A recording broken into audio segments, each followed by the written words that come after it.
ಬಾಂಗ್ಲಾದೇಶದಲ್ಲಿ ಪ್ರಸ್ತುತ ಡಿಸೆಂಬರ್ 2025 ಪರಿಸ್ಥಿತಿ ಸಾಕಷ್ಟು ಉದ್ವಿಗ್ನತೆಯಿಂದ ಕೂಡಿದೆ. ಇತ್ತೀಚಿನ ಪ್ರಮುಖ ಬೆಳವಣಿಗೆಗಳು ಇಲ್ಲಿವೆ. 1. ವಿದ್ಯಾರ್ಥಿ ನಾಯಕ ಶರೀಫ್ ಉಸ್ಮಾನ್ ಹದಿ ಸಾವು ಮತ್ತು ಹಿಂಸಾಚಾರ. ಕಳೆದ ವರ್ಷದ 2024 ಪ್ರತಿಭಟನೆಯಲ್ಲಿ ಪ್ರಮುಖ ಪಾತ್ರ ವಹಿಸಿದ್ದ ವಿದ್ಯಾರ್ಥಿ ನಾಯಕ ಶರೀಫ್ ಉಸ್ಮಾನ್ ಹದಿ ಡಿಸೆಂಬರ್ 12ರಂದು ಗುಂಡೇಟಿನಿಂದ ಗಾಯಗೊಂಡು ಚಿಕಿತ್ಸೆಗಾಗಿ ಸಿಂಗಾಪುರಕ್ಕೆ ತೆರಳಿದ್ದರು. ಆದರೆ ಡಿಸೆಂಬರ್ 18ರಂದು ಅವರು ಮೃತಪಟ್ಟಿದ್ದು, ಈ ಸುದ್ದಿ ತಿಳಿಯುತ್ತಿದ್ದಂತೆ ಬಾಂಗ್ಲಾದೇಶದಾದ್ಯಂತ ತೀವ್ರ ಹಿಂಸಾಚಾರ ಭುಗಿಲೆದ್ದಿದೆ. ಪ್ರತಿಭಟನಾಕಾರರು ಢಾಕಾದಲ್ಲಿರುವ ಸಂಸತ್ ಭವನದ ಭದ್ರತಾ ಬೇಲಿಗಳನ್ನು ಮುರಿದು ಒಳನುಗ್ಗಿದ್ದಾರೆ. 2. ಹಿಂದೂಗಳ ಮೇಲಿನ ದಾಳಿ ಮತ್ತು ಅಲ್ಪಸಂಖ್ಯಾತರ ಸುರಕ್ಷತೆ.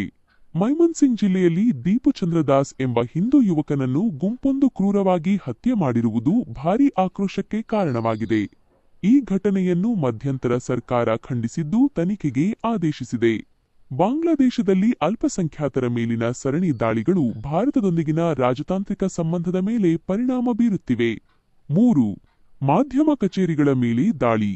ಢಾಕಾದಲ್ಲಿರುವ ಪ್ರಸಿದ್ಧ ಪತ್ರಿಕೆಗಳಾದ ಪ್ರಥಮ್ ಅಲೋ ಮತ್ತು ದಿ ಡೈಲಿ ಸ್ಟಾರ್ ಕಚೇರಿಗಳ ಮೇಲೆ ಉದ್ರಿಕ್ತ ಗುಂಪು ದಾಳಿ ನಡೆಸಿ ಬೆಂಕಿ ಹಚ್ಚಿದೆ. ಇದು ಪತ್ರಿಕಾ ಸ್ವಾತಂತ್ರ್ಯದ ಮೇಲಿನ ದೊಡ್ಡ ದಾಳಿ ಎಂದು ಪತ್ರಕರ್ತರು ಕಳವಳ ವ್ಯಕ್ತಪಡಿಸಿದ್ದಾರೆ. 4. ಭಾರತದೊಂದಿಗೆ ರಾಜತಾಂತ್ರಿಕ ಬಿಕ್ಕಟ್ಟು. ವೀಸಾ ಸೇವೆ ಸ್ಥಗಿತ.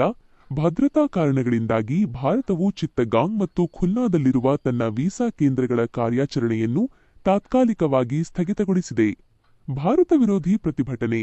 ಹದಿಹಂತಕರು ಭಾರತದಲ್ಲಿ ಅಡಗಿದ್ದಾರೆ ಎಂಬ ವದಂತಿಗಳಿಂದಾಗಿ ಭಾರತೀಯ ರಾಯಭಾರ ಕಚೇರಿಗಳ ಮುಂದೆ ಪ್ರತಿಭಟನೆಗಳು ನಡೆಯುತ್ತಿವೆ.